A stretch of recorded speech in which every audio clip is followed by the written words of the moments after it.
नमो भगवते वासुदेवाय नमः। हरे कृष्णा। बोलिए श्री लक्ष्मीपति विष्णु भगवान की जय। श्री तुलसी सालीग्राम जी भगवान की जय। ओम नमः शिवाय। प्रिय भक्तगणों, आज बैसाख माह शुक्ल पक्ष की एकादशी तिथि है, जिसे मोहिनी एकादशी या मोहिनी ग्यारस के नाम से जाना जाता है। आज ही के दिन भगवान विष्णु ने देवताओं को असुरों से मुक्ति दिलाने के लिए मोहिनी अवतार लिया था। इसीलिए इस एकादशी का नाम मोहिनी एकादशी पड़ा। प्रिय भक्तगणों, इस दिन भगवान विष्णु के मोहिनी रूप की पूजा की जाती है। इस मोहिनी एकादशी व्रत को करने एवं व्रत कथा को सुनने मात्र से ही 1000 गौ दान करने का पुण्य फल प्राप्त होता है। यह एकादशी मोह माया के बंधन से मुक्ति दिलाती है। इस व्रत को करने से परिवार में सुख शांति और समृद्धि आती है तथा पितृदोष से मुक्ति मिल जाती है। विवाह बाधा, चंद्रदोष, बाजपन जैसे विकार समाप्त हो जाते हैं एवं सभी प्रकार के पापों का नाश होता है। तो आज मैं सुना रही हूँ मोहिनी एकादशी की संपूर्ण व्रत कथा एवं एकादशी माता की आरती। एक समय अर्जुन ने भगवान श्री कृष्ण से पूछा, हे केशव, बैसाख शुक्ल एकादशी को किस नाम से जानते हैं और उसकी कथा क्या है? इस व्रत को करने से कौन सा पुण्य फल प्राप्त होता है तथा इसकी महिमा क्या है? मुझे आप विस्तार से समझाइए। इस पर वासुदेव श्री कृष्ण ने अर्जुन से कहा कि हे पार्थ, मैं आपको यह कथा सुनाता हूँ जो वशिष्ठ जी ने भगवान श्री राम को सुनाई थी। भगवान श्री कृष्ण ने अर्जुन को बताते हुए कहा कि एक बार रामचंद्र जी ने भी वशिष्ठ ऋषि से पूछा, हे गुरुवर, कोई ऐसा व्रत बताइए जो सबसे समस्त दुखों और पापों का नाश करता हो। तब महर्षि वशिष्ठ ने कहा, हे राम, वैसे तो आपके नाम से ही सभी दुख और पाप का नाश हो जाता है, पर आपके सवाल का जवाब लोगों को रास्ता दिखाएगा, उनके मोक्ष का मार्ग प्रशस्त करेगा। महर्षि वशिष्ठ ने कहा कि बैसाख शुक्ल पक्ष की एकादशी, जिसे मोहिनी एकादशी कहते हैं, उसका व्रत सभी दुखों और पापों का नाश करने वाला है। जो भी व्यक्ति इस कथा को पढ़ते या सुनते हैं तो उन्हें 1000 गौ दान करने के बराबर पुण्य फल की प्राप्ति होती है। इसकी कथा इस प्रकार से है। सरस्वती नदी के तट पर भद्रावती नाम का एक नगर था। इसमें धृतिमान नाम का चंद्रवंशी राजा राज करते थे। इसी राज्य में धनपाल नाम का एक वैश्य भी रहता था। वह भगवान श्री विष्णु का भक्त था। उसने लोगों के लिए अनेक भोजनालय, प्याऊ, कुआं आदि बनवाए थे।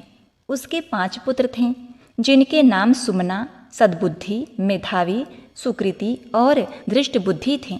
इसमें धृष्ट बुद्धि पापी था, पितरों को नहीं मानता था, देवताओं का पूजा अर्चना नहीं करता था और बड़ों का अनादर करता था, यहाँ तक कि बुरे कर्मों में लिप्त रहता था। वह अपने नाम के अनुसार ही अनाचारी अधर्मी था। वह वैश्यागामी और जुआरी था। वह पर स्त्रियों के साथ भोग विलास किया करता था, मांस मदिरा का सेवन करता था और अनेक कुकर्मों में अपने पिता के धन को नष्ट करता था।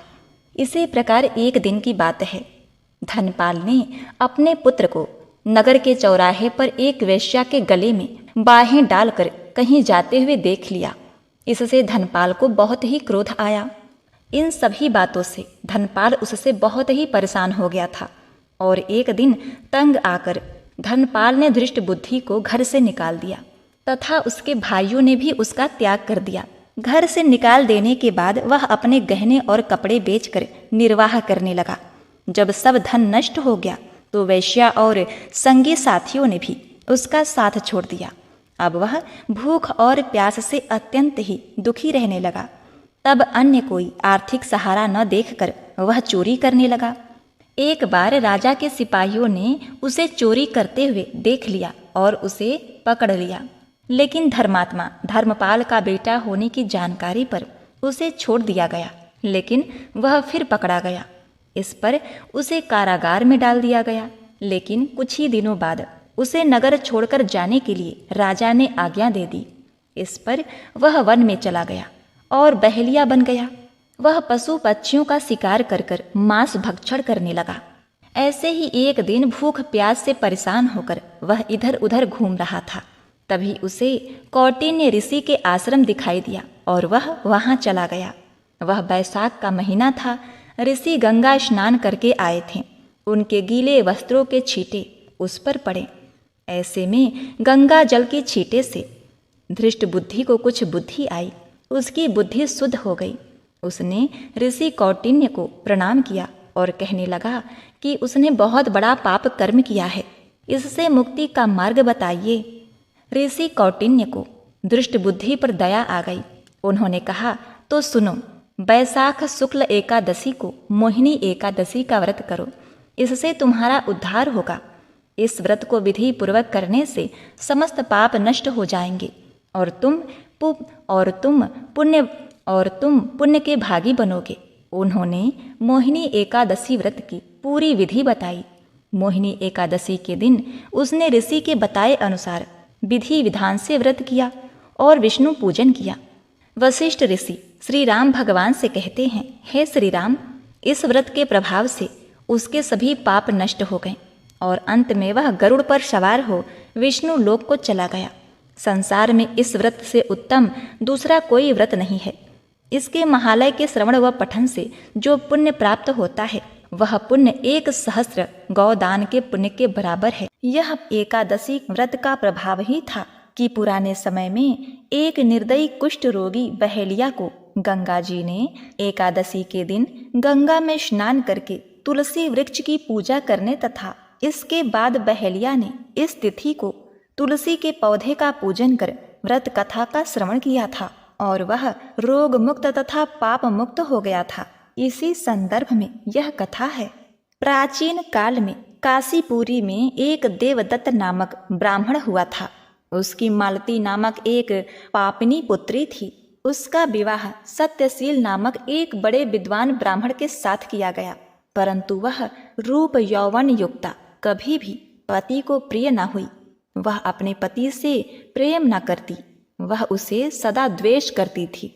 वह अपने पति पर क्रोध करके उसे वशीभूत करने की इच्छा से पतित स्त्रियों के बताए अनुसार अपने पति को दास के समान वश में करने के लिए वशीकरण की औषधियां लेने हेतु एक योगिनी के मंदिर में जाकर योगिनी को प्रसन्न करने लगी। वह दुराचारणी बहुत ही शीघ्र उस कुटी में जा पहुंची, जो बहुत लंबी चौड़ी और कांतिमान थी। वह योगिनी के आने की बाट में रुद्राक्ष की माला जप रही थी। इस प्रकार उस स्त्री की प्रार्थना करने पर योगिनी ने प्रसन्न हो उसे पति को वश में करने वाले मंत्र बताए। तब उस स्त्री ने नमस्कार कर सूर्य के कांति के समान